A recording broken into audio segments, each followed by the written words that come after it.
Hello everybody, and today I'll be teaching all of you how to make some custom terrains. So I got ourselves a 3x3 plot here. This will be using WorldEdit and VoxelSniper, so let's get started. First thing you want to do is get some seeds out of your inventory. Do the command /brush sphere red 50. And now you get these big spheres that you just use to lay out like the general shape of your terrain. Actually, even better is using sand instead makes it even quicker because the sand will fall. And it's easy to lay out the rough shape of your terrain. We'll add more detail and smooth it all later. I'm going to make a mountain here, and just like this. And I'm going to gradually slip it down into the rest of the terrain. And do that with all sides. Get a circle on the ground to link the sides together, and we actually still have to do these other two sides. Continue making lines like this by right-clicking or left-clicking with the brush. Either click method works. This terrain looks very cylindrical and unnatural right now, and it looks very oddly colored.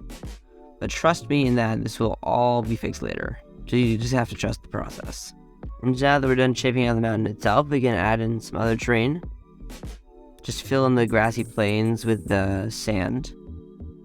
Although this tutorial was filmed with the plugins of the low-res build server, which is my favorite creative server, so sand doesn't normally just automatically fall. It just usually takes a little longer. Just note that for if you're building this in a different server in single player, I would highly recommend building on the server because it's a great community and it's also just a good server for building. There's some good plugins. So over here we do a smaller brush. That's brush, sphere, sand 6. I'm just going to fill in the gaps with this, and if we make a mistake, you can just do undo 2, or undo however long ago the mistake was. This looks a little smoother, so now what we do is you get an arrow out, the command /B, BB, and then B20.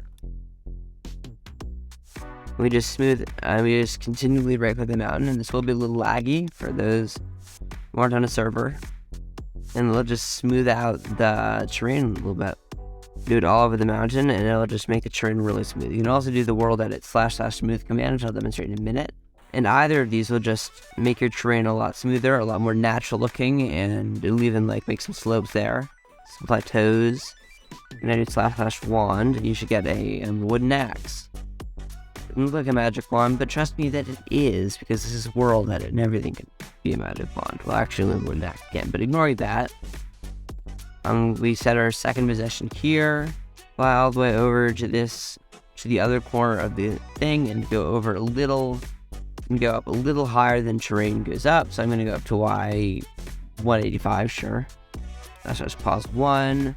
We've quite the large area selected. This will be a little laggy, and just do /smooth. And as you can see, it's smoothed it even more. And you can just do this a few times. And this will make the terrain a lot smoother. And now, but it still looks, there's a lot of lumps and boulders looking things all over the terrain. So what we're going to do is brush CYL air 20. And you can just use this brush in combination with the smooth command to just remove any high points from the terrain that you don't want. And for areas like this, where it would be unpractical to do such a big command, we can scale it down and just use CYL 10, because the last number is the size of the brush, so how large the radius of the brush will be. And the terrain looks pretty good, so let's do /smooth a few more times. Now go on and off camera, I've gotten a bit of a block gradient. Just lay it down to gray concrete powder, cyan terracotta, acacia wood, tough, dead brain coral block, dead bubble coral block, light gray concrete powder, smooth stone, and optionally diorite. Probably not going to actually use the diorite, it's too bright. And let's go to grass. There's a grass block, moss block, and green concrete powder. You have to lay out which areas of the mountain are going to be which colors. Always remember that to do the mask. Mask #solid. That way it won't mask, so that way it won't be in the air. We can add a little bit of a plateau there, made of grass. So around it, red is going to be rock in our case. And now once we're done outlining it, we can increase the brush sphere radius. It's a bit large, but if we're careful, we can avoid painting over the grassy areas. Make the snow area, because there's going to be snowy, a little rougher from the edges. We're going to have a snow-capped peak. What we do is we use this brush, sphere, let's do pink, 6, and if you just pick pink, really pink wool, so you need red wool and all the colors of wool. Just do masked sand, because you don't want to paint over existing on red wool. Just do this. So sand is our grass, red is our stone, and pink is our snow, we are actually ready to start coloring after we get a snow palette, which is going to be diorite, calcite, and white concrete powder. Next, I'm going to make a bit of a shape here in the sky by doing FAWE 1, FAWE 2, and a set ochre frog light. And your job is to imagine that that shape in the sky is the sun shining down on the peak. Get out your colors and get out your seeds. You just slash brush, sear, white concrete powder, 2, mask, and start painting the peak. And then we do comma calcite, add in some darker snow layers right at the top, and then just calcite, and calcite and diorite. Finally, just diorite. I'm gonna make this a little larger. Tier 6, there we go.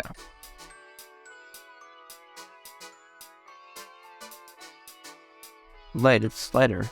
So we're on our main stone palette, and then we'd be on slash brush, sphere, smooth stone, do 4. Now to mask red, we start painting around the top of the mountain like this. And then we do smooth stone and light gray concrete powder. And it's okay if we don't use the entire gradient. Just light gray concrete powder. Light gray concrete powder into dead bubble coral block. Just dead bubble coral block.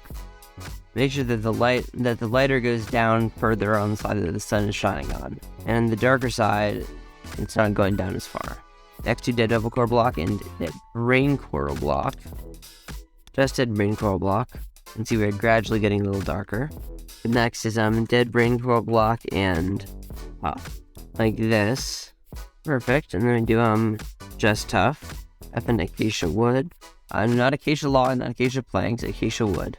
And continue painting all around the mountain, and we are starting to hit the grass level on this side. We're going to do acacia wood, and acacia wood, and cyan terracotta. And there we go. The mountain is now colored.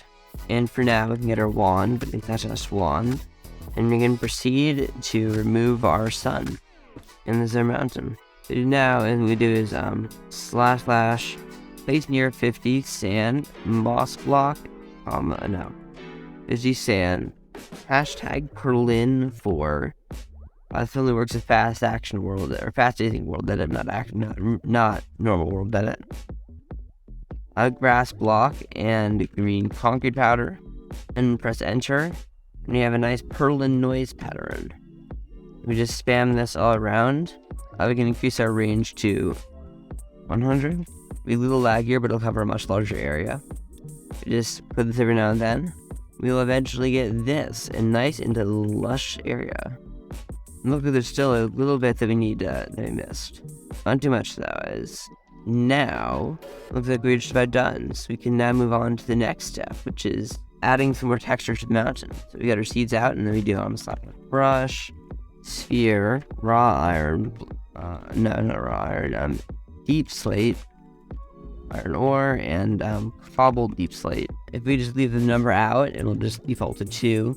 Then we just add mask, hashtag solid. And now what we do is we paint up the mountain. And to make some stripes in the mountain. You gotta be careful, you don't want to make them too common, but just add some detail. Bring this one all the way down to the ground, and we are just about done adding stripes to the mountain. So now I'm going to get some blocks out, some mangrove wood, some chipped dark oak wood, and some normal dark oak wood, and some spruce leaves, and birch leaves, acacia leaves, and azalea leaves. And you go down to the ground, build the tree like this, and start adding some leaves out of you. Just leave the fist. And then do it.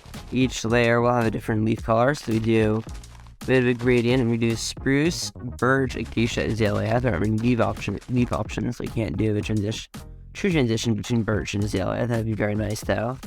I'd settle for the slightly more lush acacia color. And the tree looks a little funky, so we do a little bit of maintenance on it to make the tree look better. And I think that's pretty good. So now what we do is we do dash wand and do seeds. Right click that for second position. Okay, that's Y53 at the top of the tree, so you go to Y53 in this leaf stack. And you get in right there. That.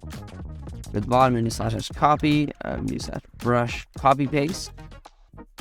This is unreliable. Sometimes you'll have it copied like it just did, but if you and you just have to go back to the tree and copy again, and direct click again. Hopefully it'll paste like it just did. And we paste 5 trees around the entire area, doesn't matter where. And we / rotate 90. And by the way, Flashbush copy paste is another fast async WorldEdit exclusive.